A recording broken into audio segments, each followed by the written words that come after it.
Muito boa tarde, tá no ar mais uma vez o nosso Balanço Geral, edição de sábado, e eu começo agradecendo a sua companhia através aqui da Tati Record TV e também através das nossas redes sociais. Que delícia, mais uma vez a gente juntinho aqui nesse sábado, hoje que a temperatura tá gostosa, e olha gente, temperatura gostosa, os dias vão passando, mas hoje, 4 de março, é um dia que a gente não pode deixar de comentar. Hoje é o Dia Mundial do Combate à Obesidade. É verdade. Muitas vezes a gente fala que a obesidade, ela é... a gente só pensa do lado estético, mas não é verdade. A obesidade, ela anda acompanhada de diversos males à nossa saúde. Por isso, hoje a gente recebe o Dr. Otávio Santos Neto, que vai falar com a gente sobre os cuidados com a obesidade e também sobre a cirurgia bariátrica. Doutor Otávio, seja muito bem-vindo ao Balanço Geral edição de sábado. Prazer estar aqui. E olha, isso que eu falei há pouco, realmente é muito sério, né, doutor? A obesidade, ela não está ligada somente ao lado estético, né? Esse é um ponto bem importante, né? Porque é o que a gente mais identifica, assim, as pessoas buscando emagrecimento pela estética, mas a gente sabe que a obesidade, ela é uma condição de saúde bem importante, né? Ela é uma doença, e não sou eu que estou falando, é a Organização Mundial da Saúde, né? A Sociedade Brasileira de Endocrinologia. A gente olha para a obesidade com outros olhos do que olhava no passado, e é legal trazer esse tema para as pessoas terem oportunidade, se elas desejarem, de poderem se tratar. A gente pode comer de tudo, não quer dizer que a gente pode comer em qualquer quantidade, qualquer frequência. A gente tem mais pessoas com sobrepeso no Brasil do que pessoas que estão dentro do peso considerado saudável. Certo. Os últimos dados, eles mostram que cerca de 55% até mais, né, por cento da população já está acima do peso, chegando a mais de 20% da população com obesidade mesmo. Quais são as principais doenças que estão associadas, doutor, à obesidade? Não são poucas, né? A gente lembra logo de cara naquelas que a gente ouve mais no dia a dia, falar diabetes, hipertensão, doenças cardiovasculares. E tem aquelas que ficam mais ocultas. Então tem doenças ligadas à diminuição de produção de testosterona, a própria apneia do sono, que leva a uma complicação de qualidade de vida para as pessoas também. A própria depressão está associada com a obesidade, inclusive Alzheimer, né? A gente sabe que tem riscos aumentados de pessoas com obesidade desenvolver Alzheimer também. Fora alguns fatores de risco para câncer também que são aumentados. E aí são diversos os tipos. Então muitas vezes a gente tem a ideia da obesidade saudável e muitas vezes a pessoa se sente bem, né? E aí são coisas bem diferentes. Você estar bem com o seu corpo e a autoimagem, que é uma coisa super importante, né? Não é porque a gente quer combater a obesidade que a gente quer combater o respeito, né? E a acessibilidade dessas pessoas, mas enxergar que às vezes tá tudo bem. Ela tá fazendo um check-up, tá tudo em ordem, não tá tendo nenhuma complicação naquele momento. Mas tem fatores de risco que lá na frente podem estar presentes. Então, se a gente consegue, às vezes, uma redução do peso já, a gente garante talvez uma expectativa de vida maior, inclusive uma qualidade maior. Doutor, eu acho que outro ponto importante pra gente tocar é que às vezes você pensa assim, poxa, todo o meu corpo ali, ele tá magro, mas tem um volume muito grande no abdômen. Essa pessoa pode estar com sobrepeso também. Esse é o pior tipo de obesidade, na verdade. Porque a obesidade, né, a gente tem distribuições de gordura que a gente chama de visceral, que é essa que se acumula mais no abdômen mesmo.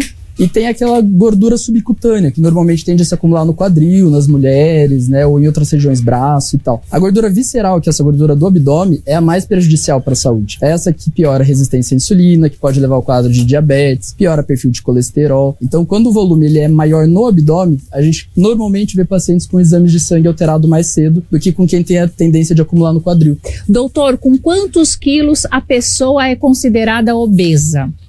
Então a gente nunca pode levar em conta só os quilos da pessoa. A gente tem uma fórmula chamada de IMC, né, que é o índice de massa corpórea. É uma conta fácil, as pessoas até podem fazer em casa. É só dividir o peso pela altura e o resultado que dá, divide pela altura novamente. Altura em metros, tá? Dependendo do valor do IMC, a gente consegue classificar, né, o peso da pessoa como saudável, sobrepeso ou obesidade. E a obesidade ainda tem graus. Grau 1, grau 2 ou grau 3. Quando nessa continha o resultado dá acima de 25, a gente já chama de sobrepeso.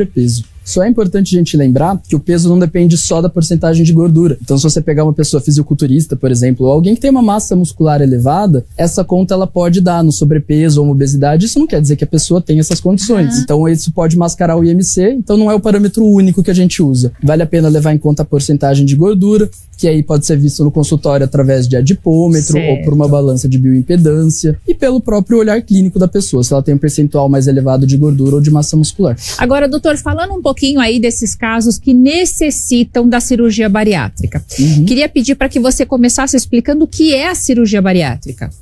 A cirurgia bariátrica é uma cirurgia, eu costumo falar, ela não é a solução para a obesidade, né? Muitas vezes a pessoa faz a cirurgia na busca de, poxa, já tentei de tudo, todas as dietas, todos os tratamentos e nada dá certo. Vou fazer a bariátrica.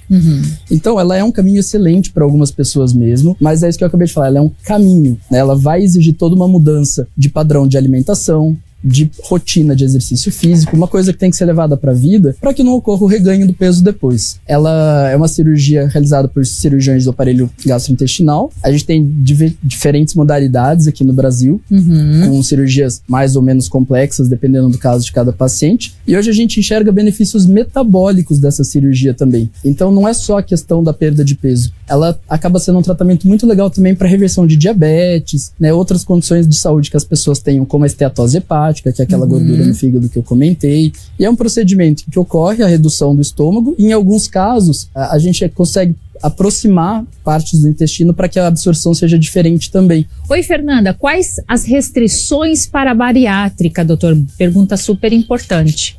A cirurgia bariátrica, primeiro a gente tem que lembrar que tem indicações. Então, primeiro a gente tenta caminhos clínicos, né? Hoje a gente tem boas medicações, algumas medicações inclusive com resultados que dá para equiparar com a cirurgia bariátrica. Olha que interessante! Em janeiro desse ano foi aprovado pela Anvisa uma medicação que a gente já tinha aqui no Brasil, mas agora em doses maiores e com tratamento direcionado para obesidade mesmo. Quando a gente pensa qual que é a indicação para cirurgia, a gente entra naquela tabelinha do IMC, ela ajuda bastante também. Certo. Então, pessoas que têm uma obesidade grau 3, elas costumam já ter uma indicação mais precisa, né?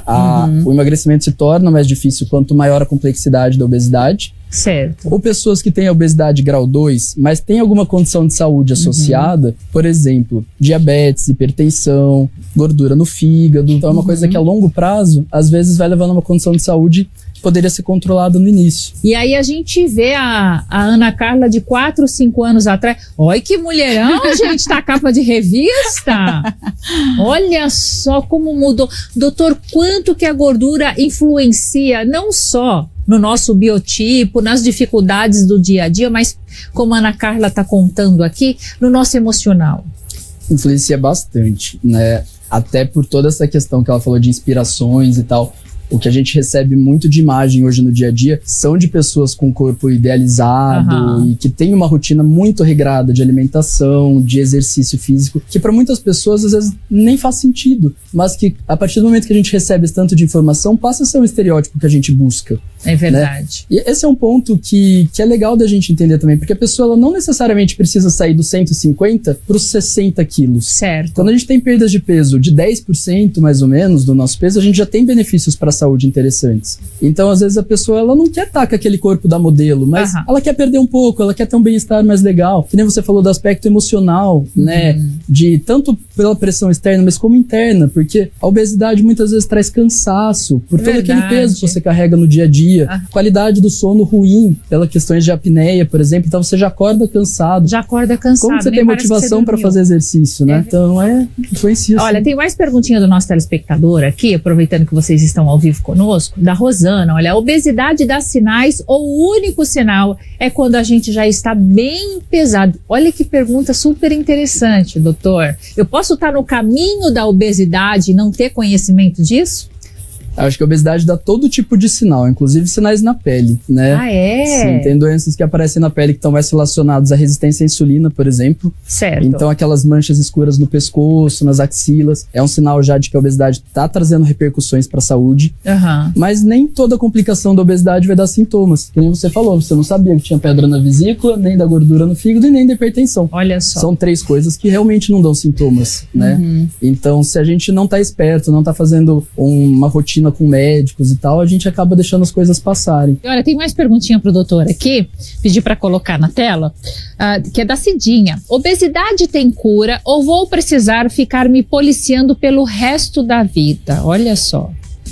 Falar em cura é complicado para a obesidade. O que a gente sabe é que a obesidade ela tem controle, né? São coisas diferentes. Então, tem muita ideia de que se a gente emagrece, o estômago reduz de tamanho, ou eu vou acostumando e vai ficando mais fácil. Mas não é verdade, porque o nosso corpo, quando a gente emagrece, isso é como quase uma agressão para o nosso organismo, né? Não é fisiológico. O nosso corpo ele sempre vai tentar fazer com que a gente recupere aquela gordura que a gente perdeu. Isso é estoque de energia. Para ele é interessante ter. Então, a partir do momento que a gente começa a perder peso, a gente cria diversos mecanismos para tentar recuperar o peso, e por isso até que é tão difícil de emagrecer. E se a gente não presta atenção pro resto da vida, sim, a tendência do peso é voltar. Por isso que é interessante você ter essa mudança do estilo de vida. Entender que o exercício ele pode ser prazeroso, tem tantas modalidades. Você não precisa fazer aquela que você odeia, né? Exatamente. E a dieta não precisa ser um negócio penoso de eu não posso comer nada. Você pode, é só questão de frequência, quantidade. Não precisa ser penoso se policiar. Olha, tem pergunta do nosso telespectador também, que é do Kleber. Boa tarde.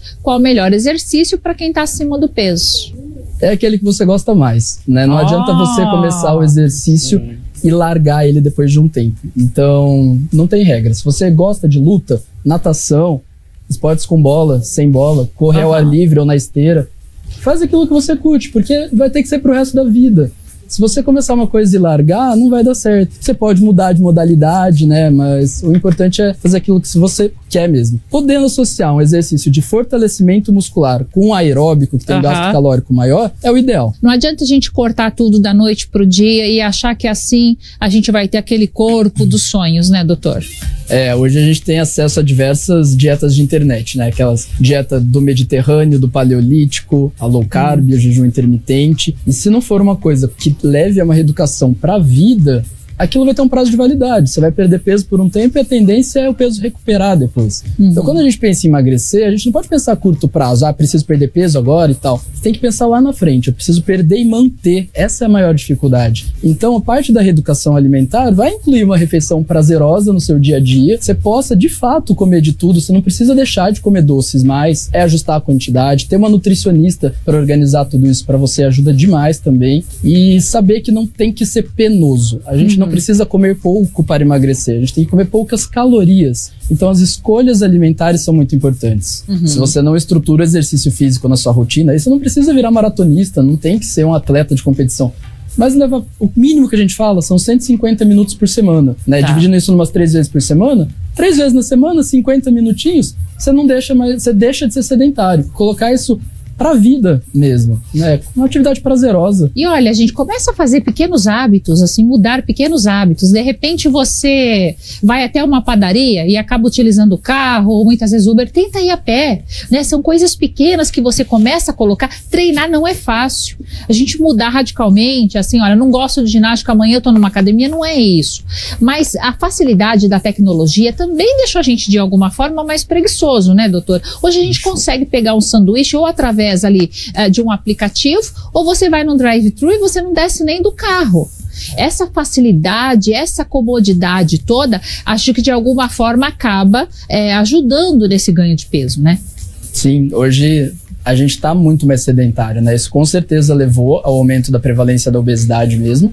E o tipo de alimento que a gente é exposto hoje em dia também, os alimentos industrializados, que são com alto teor de gordura e calorias, o modo com que a sociedade se desenvolveu predispõe à obesidade mesmo. Se a gente não estiver atento, fazendo escolhas mesmo o tempo todo, fica difícil de manter o resultado. A anemia ela tem diversas causas, né? Mas o que muitas vezes aí o telespectador estava perguntando é o estado nutricional daquela pessoa, né? Que muitas vezes pode levar a uma anemia mesmo. São coisas distintas, né? O excesso de calorias leva à obesidade e muitas vezes aquela caloria está vindo de um alimento que ele não é nutritivo. A gente tem micronutrientes e macronutrientes que são muito importantes para o dia a dia. Minerais, eletrólitos, vitaminas, que se a gente estiver consumindo alimentos baseados só em escolhas de calorias, né, vou comer isso cabe no meu plano alimentar e tal, mas você não está buscando fontes legais, você pode desenvolver anemia ou outras condições, cansaço ou até... eu não como o dia inteiro, faço lá, fecho minha boca, coloquei na minha cabeça que essa é a dieta que vai funcionar, e chega à noite eu como uma batata frita. não vai dar certo. Não né? vai dar certo. O nutriente da batata frita. Aquele jejum intermitente que as pessoas falam, passem 12 horas sem comer. Mas aí a hora que eu vou comer, eu vou pro meu doce que eu gosto. E olha, tem mais perguntinha do nosso telespectador, doutor, que é do Fernando. Eu fiz uma bariátrica quando era nova. Acho que é Fernanda então, né? Mas engordei de novo. Não sou obesa como antes, mas gostaria de fazer uma nova bariátrica. Olha que pergunta super interessante. Ou seja, ela já fez a bariátrica quando era nova e agora ela gostaria de saber se é possível fazer essa cirurgia novamente.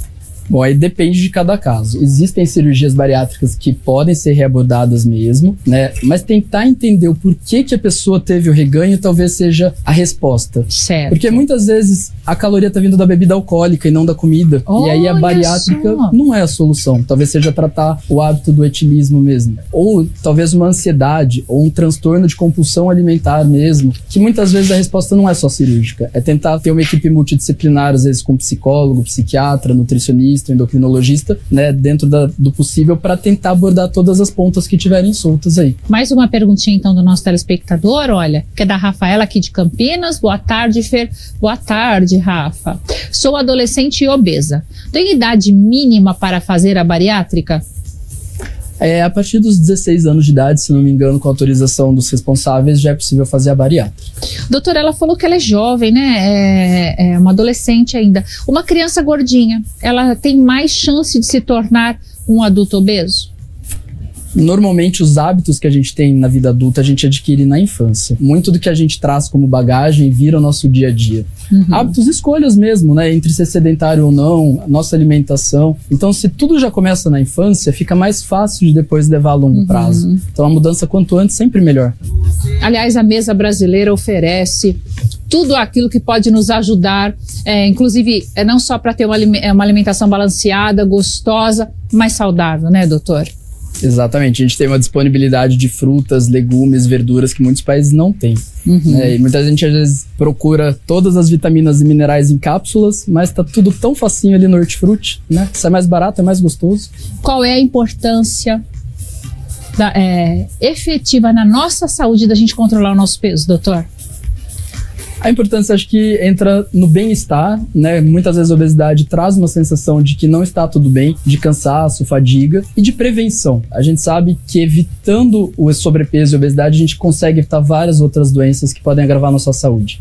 Então, tratar desde cedo mesmo. Tratar desde cedo. Muito obrigada, doutor. Te espero aqui outras vezes, viu?